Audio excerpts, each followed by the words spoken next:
महीने की सजा। अगर गधा दिखाई दिया तो बच जाओगे। तो वो मतदाता कहेगा साला चुनाव जीतकर तो कोई जाएगा, लेकिन रिजल्ट के पहले तो मैं जेल में चला जाऊंगा। वो तकरार करने वाला हुई घटना। आसाम का डीआईजी वोट देने के लिए गया, बटन जिसकी दबाई दूसरा ही चुनाव चिन्ह निकल आया। तो आसाम के डीआईजी ने वो अधिकारी को कहा, अरे ये वो गड़बड़ी वाली मशीन है। तो अधिकारी ने कहा, डीआईजी साहब फॉर्म भर कर दीजिए ना। तो डीआईजी था। डीआईजी क्या पोस्ट होती है जानते हो? यहाँ पे पुलिस विभाग के कुछ लोग आए क्या, उनको पूछना डीआईजी क्या होता है। तो वो डीआईजी खुद फॉर्म पढ़ लिया। जैसे ही पढ़ लिया 6 महीने की सजा उसने जयराम जी की। डीआईजी बोले नहीं करना है तकरार। डीआईजी डर रहा है, हम साधारण लोगों की कोई औकात है? साथियों, आज हमारे छात्र नौजवानों की किसी भी समस्या का कोई समाधान नहीं हो रहा है। इतना ही नहीं, एमपीएससी यूपीएससी आज कॉन्ट्रैक्ट बेस भर्ती हो रही है। कंपनी को कॉन्ट्रैक्ट दिया जा रहा है। अभी कलेक्टर कंपनी निर्धारित करेगी, तहसीलदार कंपनी निर्धारित करेगी।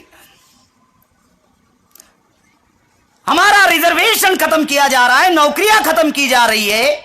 किसी भी प्रकार की कोई छात्र नौजवानों की समस्या का समाधान नहीं हो रहा है। उसका कारण ही ये है, कांग्रेस और बीजेपी के लोग ऐसा जानते हैं और मानते हैं कि हम लोग छात्र नौजवानों के या जनता की वोट से हम लोग चुनाव जीत कर नहीं जाते, तो हम लोग मशीन से चुनाव जीत कर जाते हैं। जब चुनाव ही मशीन से जीत कर जा रहे हैं तो हमारी समस्याओं का समाधान करने की क्या जरूरत है, जब चुनाव ही मशीन से जीत कर जा रहे हैं। अभी बच्चे मशीन पैदा कर रही है, विधायक, सांसद। इसीलिए साथियों, हम लोगों को कौन सा काम करना चाहिए, कौन सा काम नहीं करना चाहिए, ये सेंट्रल जो आइडिया है हमारे छात्र विंग के कार्यकर्ताओं को होनी चाहिए। इसीलिए जो भी हमारे छात्र विंग के कार्यकर्ता हैं, हम लोगों ने साथियों एक कार्य हम लोगों ने करना चाहिए कि अगर जनता में अगर हम लोग जाते हैं और ये जो बातें हैं अगर हम लोग छेला गांव में अगर हम लोग बताते हैं तो इससे 2 बातें होगी। ये जो षड्यंत्र इस देश में जो चल रहा है, ईवीएम के ऊपर कोई चर्चा भारत में नहीं होनी चाहिए। इसलिए वो लोग अलग अलग प्रकार के जो नॉन इशू है इसको इशू बना देते हैं, अलग अलग प्रकार के निर्णय दे देते हैं, टीवी पर अलग अलग प्रकार की चर्चाएं चलाते हैं। इशू को नॉन इशू में कन्वर्ट करना। एक उदाहरण समझाता हूं, इशू नॉन इशू कैसे बनाते। 2 महीना पहले मेरा बिहार में कार्यक्रम था, तो बिहार पटना में एक घटना घटित हुई थी। तो वहां के कार्यकर्ताओं ने मुझे बताया बिहार पटना में क्या घटना घटित हुई थी। एक कुत्ते ने गाय को काटा, कुत्ते ने गाय को काटा। तो बिहार पटना कैपिटल है बिहार की, सारे ब्राह्मण इकट्ठा हो गए, आरएसएस के सारे ब्राह्मण। काय के लिए जानते हो?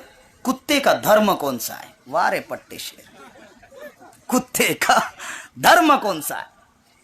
सारे आरएसएस विश्व हिंदू परिषद बजरंग दल के ब्राह्मण इकट्ठा हुए, कुत्ते का धर्म कौन सा है?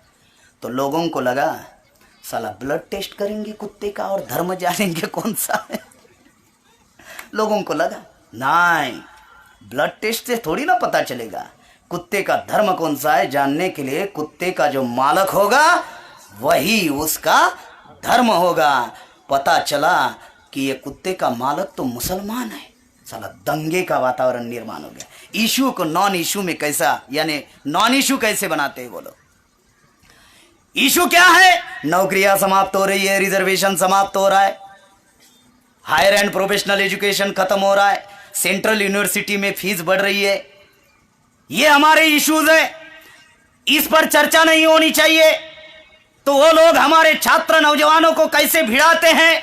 तो पता चला मुसलमान कुत्ते का मालक है, दंगे का वातावरण निर्माण हुआ। लेकिन बिहार की जो पुलिस थी वो थोड़ी समझदार थी, जानकार थी। वहां का डीआईजी जो था वो डीआईजी ओबीसी था, मूल निवासी था। उसने छानबीन करने के लिए बोला पुलिस को, जाओ तो छानबीन करो। तो क्या सही में कुत्ते का मालक मुसलमान है? साले ये लोग चिल्ला रहे हैं। छानबीन में पता चला भले ही मालक मुसलमान होगा, लेकिन ये कुत्ता पैदा हुआ महालक्ष्मी ज्वेलर्स के घर में, दंगा ही खत्म। पता चला कि ये कुत्ता महालक्ष्मी ज्वेलर्स के घर में पैदा हुआ, दंगा ही खत्म। साथियों, हमारे जो मूलभूत समस्याएं जो है, वो मूलभूत समस्याओं के ऊपर वो लोग चर्चा नहीं करते। हमारी आज सभी समस्या ईवीएम से जुड़ी हुई है। ईवीएम को लेकर, ईवीएम के षड्यंत्र को लेकर आज गांव देहात में जागरण होना चाहिए, महाजागरण होना चाहिए, जन जागरण होना चाहिए। और ये करने से अगर हम छात्र नौजवान अगर ये करते हैं तो दो बातें होंगी। नंबर एक, छात्रों में लीडरशिप डेवलप होगी। कांग्रेस बीजेपी वाले आकर आपकी लीडरशिप को प्रस्तावित करने वाले नहीं है, ध्यान रखो। एक तो लीडरशिप डेवलप होगी और दूसरा जनमत निर्माण होगा ईवीएम के विरोध में। अगर एक गांव में अगर 50 लोग भी हम लोग तैयार करते हैं तो 6 लाख गांव में 3 करोड़। अगर एक गांव में 100 लोग तैयार करते हैं तो 6 लाख गांव में 6 करोड़। अगर एक गांव में 150 लोग तैयार करते हैं तो 6 लाख गांव में 9 करोड़। अगर एक गांव में अगर 200 लोग तैयार करते तो 6 लाख गांव में 12 करोड़। अगर 250 तैयार करते तो 6 लाख गांव में 15 करोड़। और 300 लोग अगर हम लोग तैयार करते हैं तो 6 लाख गांव में 18 करोड़। 11.5 करोड़ में नरेंद्र मोदी प्रधानमंत्री बना है। कितने करोड़ में? 11.5 करोड़ में।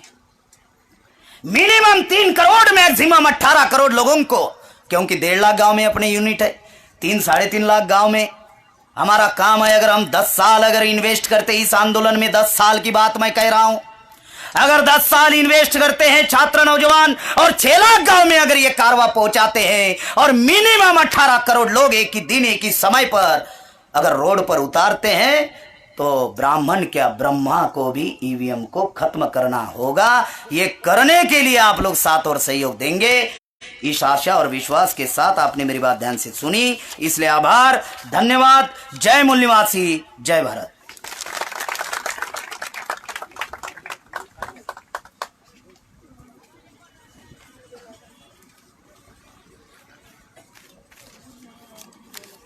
जेवणाची व्यवस्था